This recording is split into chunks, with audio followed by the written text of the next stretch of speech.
오늘은 원내 부대표와 비대위원장, 비서실장을 지낸 강명구 국민의힘 의원 만나보겠습니다.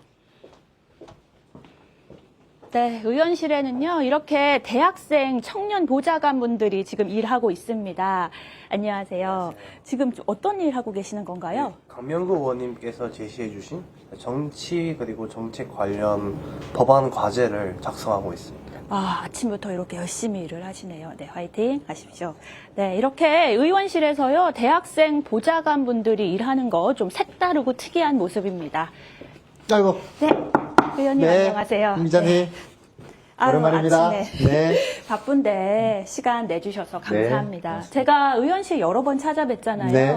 올 때마다 느끼는 건데 정말 눈길을 사로잡는 물건들 많습니다. 네.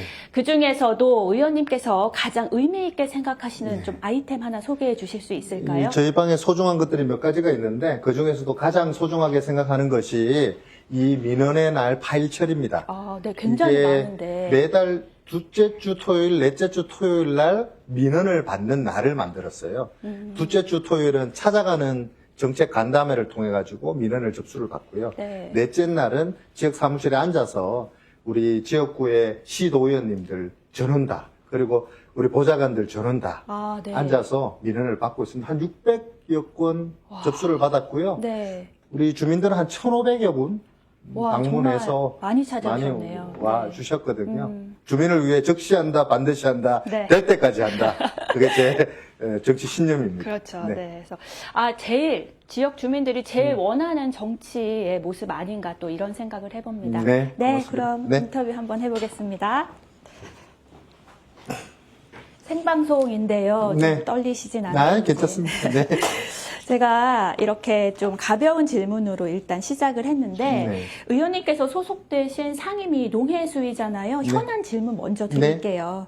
뭐 한미 관세 협상 타결됐는데 지금 40년 만에 처음으로 미국산 사과의 수입 가능성 나오고 있습니다. 농가 우려가 큰데 정부는 뭐 일단 직접 수입은 아니다, 바로 수입은 아니다 이렇게 해명을 하고 있는데 그 해명 저희가 좀 믿어도 됩니까? 예, 지금 사과, 배, 감자 같은 몇몇 과일 채소류 있잖아요. 이게 WTO에서 농산물을 우리 흔히 말하는 위생 검역 절차 규정에 따라 가지고 위험 분석 절차를 8단계로 분류해 놨었어요. 네. 그 8단계 때문에 우리 수입을 못하게 돼 있었거든요. 근데 지금 검역 절차 완화를 하자고 지금 맞습니다. 말하고 있잖아요. 네네. 그러면 사실상 수입을 개방하겠다는 얘기거든요. 그래서 지금 그 쌀이나 사과나 네. 배나 네. 감자를 키우는 농가 입장에서는 지금 날벼락이 떨어진 거죠. 네네. 그래서 그 관세 협상 타결 직후에 트럼프 대통령이 SNS에 이렇게 남겨요.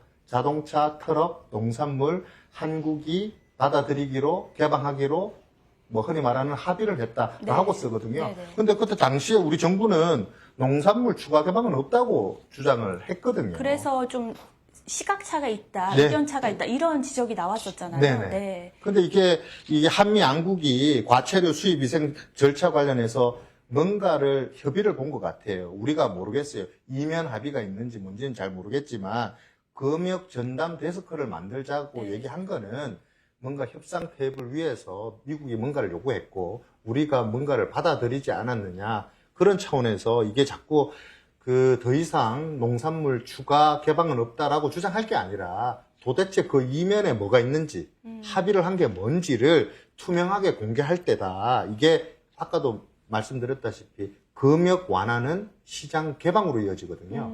날벼락이 떨어질 수밖에 없어요. 농민들은 아마 지금 불안에 떨고 계실 거다. 그 말씀을 꼭 드리고 싶습니다. 네, 좀 투명한 정부의 설명을 좀 기대해 보겠습니다. 그럼 조금 더 가까운 현안으로 가볼게요. 어제 자정 네. 바로 전이죠. 김건희 여사에 대한 구속영장이 발부됐습니다. 헌정사상 처음입니다. 전직 대통령 부부의 동시 구속. 헌정사상 처음인데 뭐 법원의 판단인 만큼 이거에 대한 뭐 어떤 의견을 여쭙지는 않을게요. 이 상황을 좀 어떻게 보시는지. 참으로 안타깝다. 참으로 답답하다. 이 어느 부부가 동시에 사면되고 또 어느 부부는 동시에 구속됐다. 이 사실만 가지고도 국민들은 되게 안타까워하지 않을까라고 생각이 들고요. 어쨌든 죄를 지으면 것을 있는 만큼 치러야 되겠죠. 이게 다른 건 다 떠나서 전직 대통령은 그 나라의 국격입니다. 그거에 맞게끔 그 특검에서나 이 처리해 주시기를 바라고요. 법과 절차에 따라서 공정하게만 처리해 달라라고 당부하고 싶습니다. 네. 공정한 처리 얘기를 해주셨는데 앞서서 말씀하신 대로 조국 전 장관과 그 아내 정경심 전 교수 조국 부부는 사면이 됐습니다. 그리고 윤미향 전 의원도 사면이 됐습니다. 이게 이재명 정부의 첫 광복적 특별 사면인데 국민 눈높이에 맞느냐 이러한 지적은 말씀하신 대로 적지 않거든요. 이에 대해 좀 어떻게 평가하시나요? 저는 이런 정권 처음 봤습니다. 왜냐하면 2달밖에 되지 않았고 취임한 지 이 2달밖에 안 된 취임한 지 2달밖에 안 된 정권이 보통 정치인 사면을 이렇게 대대적으로 하지 않습니다. 이게 나중에는 국민들께 오만하게 비춰질 수 있어요. 이 특히나 사면이라는 건 국민 통합, 네. 국민 화합, 이게 대통령의 고유 권한이거든요. 이 고유 권한을 사용하는 건 맞지만 과연 이게 국민 통합, 국민 화합을 위한 사면이었느냐? 저는 그렇게 평가하고 싶지는 않습니다. 왜냐하면 앞으로 얘기하겠지만 네. 국론 분열을 야기한 사면이었다라고 저는 평가하고 싶어요. 지금 현재로서는. 네. 네, 정부에서는 국민 통합을 위한 사면이다라고 이렇게 하면서 사면을 단행했는데 야당의 입장에서는 좀 시각이 다를 수밖에 없는 것 같습니다. 예를 들어볼까요? 예. 윤미향 전 의원을 어떤 죄를 지었습니까, 이 사람? 이제 저희 위안부 할머니 위안부 할머니들의 후원금을 빼돌렸어요. 예, 예. 정말 후한무치한 범죄자죠. 근데 이런 범죄자가 며칠 전에 SNS에 이렇게 해서 제가 한번 읽어볼게요. 오늘도 저것들은 나를 물어뜯고 있지요. 나는 참 편안한데 저 욕하는 것들 참 불쌍해요. 라고 했어요. 이게 흔히 말해서 이 글을 봤을 우리 위안부 할머니들 가슴에 대못을 박아가면서까지 꼭 사면을 했었어야 되느냐. 이게 흔히 말하는 이재명 대통령이 말하는 정치 복원이냐? 저는 그렇게 보지 않고요. 이게 정치 복원이 아니고요. 일종의 셀프 면제 파티 같은 거죠. 자기들만을 위한 파티를 한 거 아니냐라는 생각이 들고, 또 하나는 이게 그 조국 윤미향 부부만, 두 사람만 문제가 아니에요. 네. 이게 조국 전 장관 일가족 입시 비리에 동참했던 최강욱 전 의원도 여기 들어가 있고요. 그쵸, 또 누구냐? 조국 장관 딸, 이 흔히 말하는 장학금 특혜를 준 이 노한중 부산 올해 원장도 들어가 있고요. 네. 조국 장관과 같이 유재수 부산시 그 감찰을 무마시켜줬던 이 흔히 말하는 백운우 전 의원까지도 다 들어가 있어요. 조국 장관 범죄와 관련되어 있는 모든 사람들을 그냥 일거에 사면복권 시켰고요. 또 정말 더 재밌는 거는 그 환경부 블랙리스트 만들었던 전 장관, 김연경 전 장관. 그 다음에 술 취해가지고 왜 문재인 정권 때 저 법무부 차관하셨던 맞습니다. 분 기사를 폭행했어요. 네네. 이분도 다 사면시켰어요. 그러니까 조국 전 장관과 관련되어 있는 범죄자들, 그리고 문재인 정권 때 했던 인사들 다 그냥 그러니까 빚 갚은 보온인 걸로 사면을 다 해준 거죠. 그래서 과연 이게 이 사면이 국민 화합, 국민 통합을 위한 사면이냐? 저는 그렇게 생각하지 않고요. 네. 사면권을 남용했다. 반드시 이거는 지적해야 된다. 저는 그렇게 생각합니다. 통합을 위한 사면이라고 했는데 좀 지켜봐야겠습니다. 네. 통합 이야기를 당내 상황으로도 한번 가져와 보겠습니다. 지금 국민의힘 전당대회 기간입니다. 오늘은 또 그 충청권, 호남권에서 합동연설회가 열리잖아요. 근데 이 합동연설회가요, 전한길 씨 논란으로만 뒤덮이고 있어요. 이 전 씨 논란이 전대 이슈를 모두 잡아먹는다. 이런 비판이 나오는데 내일 징계 수위를 결정합니다. 당 윤리위에서 결정을 하는데 제명 이야기까지 나오는데 의원님께서는 어느 정도의 조치가 취해져야 한다고 보십니까? 징계 조치에 대해서는 윤리위에 흔히 말하는 독립적인 판단이 있을 거거든요. 맞습니다. 그래서 제가 그 일원의 한 사람으로서 제가 그 징계 조치 얘기한다는 것은 좀 맞지 않는 것 같고요. 단지 모든 당원들이 축제장에 전당대회 합동유세는요. 거기서 당원들이 그 정견 발표를 듣고 지지도 하고 박수도 보내고 연호도 하고 그런 자리거든요. 그런데 여기에 이 전한길 씨가 소란을 피우고 야유를 하고 고함을 지르고 이 부분은 저는 좀 잘못됐다. 전한길 씨가 아마 언론인 비표를 가지고 그 경내에 들어왔던 것 들어갔습니다. 같아요. 맞습니다. 근데 그 언론인 비표를 갖고 왔으면 취재를 했었어야 되고 이래야 되는데 단상에 올라가셔가지고 고함을 지르고 소란을 피우고 연설자의 연설을 방해했거든요. 그래서 이런 부분들은 적절하지 않다. 저는 저희 전 당원들의 집단 지성을 믿고 있습니다. 이 집단 지성이 작동할 거라 생각하고요. 두 번째는 이 흔히 말해서 이 지금 언론에서 이 전한길 씨의 이 부분만 지금 부각시켜서 되게 크게 보고 있지만 네. 우리 당의 좋은 면에 정부의 정말 일부분밖에 되지 않는다. 그래서 우리 당에서는 적극적으로 자제해야 된다. 왜냐하면 이거는 일종의 축제의 장이거든요. 이 흔히 말하는 당의 단합과 품격을 지켜야 된다고 생각해요. 그래서 각 캠프가 만약에 그런 흔히 말하는 고성과 야유와 소란을 피우는 게 있다면 각 캠프에서 먼저 자제를 시켜야 된다. 그게 지도자가 되겠다라는 캠프들이잖아요. 맞습니다. 저는 네. 그 부분에서 우리 각 캠프가 적극적으로 나서 주시고요. 지도부가 이 부분에 대해서는 명확하게 하셔야 된다. 저는 그렇게 생각합니다. 네, 답변해 주신 것과 좀 이어지는 질문이기도 한데요. 말씀하신 대로 당원들의 어떤 의견 표출은 존중돼야 하고 다양한 건 맞습니다. 하지만 지금 문제가요, 당권 주자들 사이에서도 전시, 뭐 탄핵, 극우 이러한 모든 논란에 대해서 너무 극명하게 갈리는 의견을 나타내고 있어요. 이렇게 몰아내야 한다. 몇 명은 몰아내야 한다. 뭐 이런 강경한 발언까지 나오는데 당내에서요, 뭐 차라리 분당하는 게 낫겠다라는 좀 자조적인 목소리도 나옵니다. 의원님 생각이 궁금합니다. 참으로 한탄스럽습니다. 이게 이 조경태 후보 얘기를 안 할 수 없어요. 제가 흔히 말하는 단점 얘기는 잘 안 하는 편인데 이분 얘기는 좀 해볼게요. 이분이 탄핵 반대 이꼬르 계엄 찬성, 계엄 찬성 이꼬르 내란 동조라고 얘기하고 있어요. 이 등식이 어떻게 성립할 수가 있습니까, 도대체? 이 등식은요, 우리 당 당적을 가진 사람이면 이렇게 얘기하면 안 되는 거예요. 우리 당을 해체하자는 얘기잖아요. 이게 말이나 되는 얘기입니까?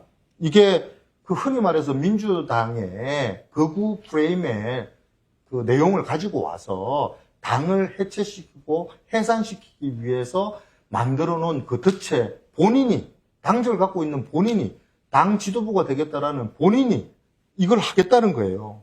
그래서 나를 뽑지 않으면 당이 해산될 거다라고 흔히 말해서 협박을 하는 게 이게 정당한지에 대해서 강하게 비판 안 할 수 없고요. 이분이 좋습니다. 후보가 되고 싶고 당대표가 되고 싶어요. 그러나 제가 이분에게 선을 너무 넘어버렸다. 네. 도대체 과도한 내부 총질을 이제 그만해야 된다. 당 지도부도 이거 자제시켜야 된다. 아니 어떻게 내부 총질을 저렇게 선 넘게 할 수가 있느냐 말이에요. 이 정도 되면 저는 이렇게 생각해요. 당내에 우리 흔히 말하는 정오와 배제의 대상을 우리로 삼을 거면 우리 당에서 왜 같이 함께 동지로 일을 합니까? 민주당 가셔야 되죠. 저는 강하게 이 부분은 비판 받아야 된다. 네네. 그렇게 생각합니다. 제가 조경태 후보의 입장을 두둔하는 건 아니고요. 이렇게 하는 이유가 바로 제가 다음 드리는 질문에 있습니다. 특검이 있잖아요. 저희 내란, 또 최상병, 또 김건희 특검 3개가 가동되고 있는데 어제도 저희 의원님께서 소환이 되셨지만 국민의힘 의원님들이 참고인을 넘어서 피의자로 적시돼서 소환이 계속해서 되고 있어요. 이 특검의 고리를 끊어내기 위해서 우리가 선제적으로 좀 이렇게 좀 더 강한 쇄신을 보여야 되지 않겠냐는 게 흔히 말하는 혁신파들의 주장이거든요. 그러니까 이 부분 특검이 그래서 어떤 당내의 분열에 더 단초가 될 수 있다 이런 우려까지 나오는데 특검은 저희가 어떻게 대응을 하실 건가요? 우리 기자님 말씀 중에 특검 얘기도 중요한데 그 말씀을 내가 한번 되돌려 드려볼게요. 혁신하기 위해서 네 탓을 한다? 아니죠. 당내 혁신이나 흔히 말하는 개혁은요. 내 탓부터 해야죠. 내가 잘못했다 얘기해야죠. 우리끼리 싸우면은요. 누가 좋아하겠습니까? 이재명 정권이 좋아하고 정청래 대표만 좋아하는 거예요. 네 탓 공방을 해서 갈등을 유발해서 당을 분열시킬 게 아니라 내 탓을 해야죠. 내가 잘못했죠.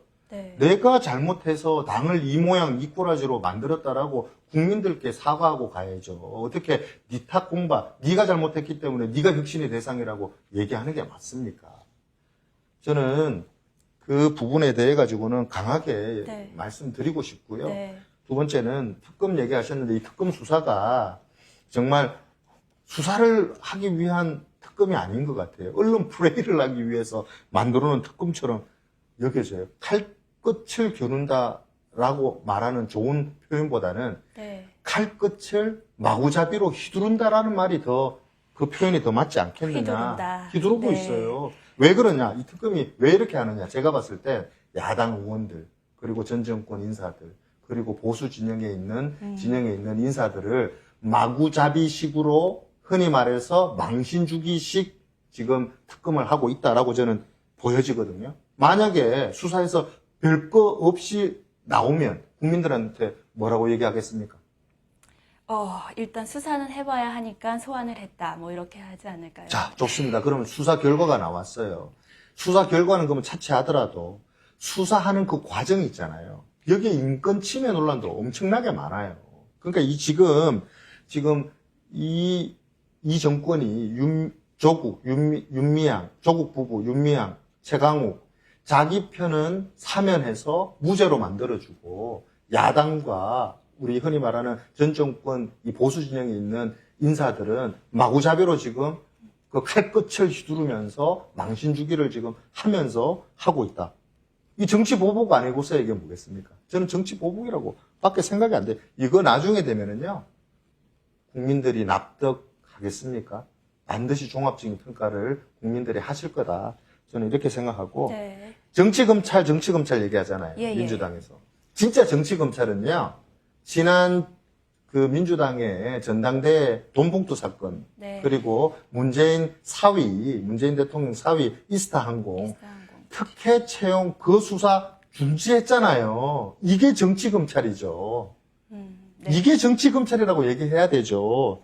권력 앞에 불공정한 정치보복 수사, 그 말로는 정해져 있다. 저는 그렇게 생각합니다. 특검 수사 이제 재판까지 이어져서 계속 이러한 논란이 좀 있을 것 같은데 국민의힘 대응도 또 지켜보도록 하겠습니다. 민감한 질문이에요. 솔직히 또 답변해 주셔서 감사합니다. 제가 마지막 질문은 의원님께 드리는 개인적인 질문입니다. 정치권에 오래 몸담으셨잖아요. 한나라당 대학생위원회 부단장 그리고 보좌관 하시고 또 지난 정권에서 대통령실 국정기획 비서관까지 하시고 의원님 되셨습니다. 오랜 기간 몸담으면서 책도 2권이나 집필하셨어요. 보수의 미래를 많이 말씀하셨는데 지금이 보수의 위기다라는 지적 정말 적지 않은데 국민의힘이 나아갈 방향, 보수가 나아갈 방향 좀 말씀해 주실 수 있을까요?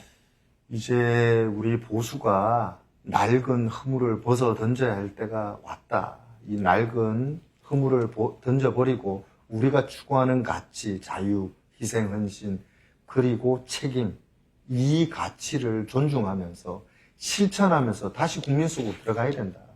국민 속에 들어가서 지금 화나 있고 삐져 있고 정말 못마땅해 하시는 그 국민들에게 정성과 진심으로 다시 들어가야 된다, 우리가. 다시 그분들의 마음을 얻어야 된다. 그러면 우리가 지향하는 그 가치를 따라가다 보면 다시 사랑받을 수 있다. 다시 우리가 인정받을 수 있는 정당으로 거듭날 수 있다. 저는 그렇게 생각합니다. 알겠습니다. 국민에게 다시 신뢰를 받는 정당으로 거듭날 수 있을지 제가 또 계속해서 취재해 보도록 하겠습니다. 네, 오늘 말씀 감사합니다. 고맙습니다. 매주 아침 저는 국회 라이브로 찾아오겠습니다. 지금까지 김지영이었습니다.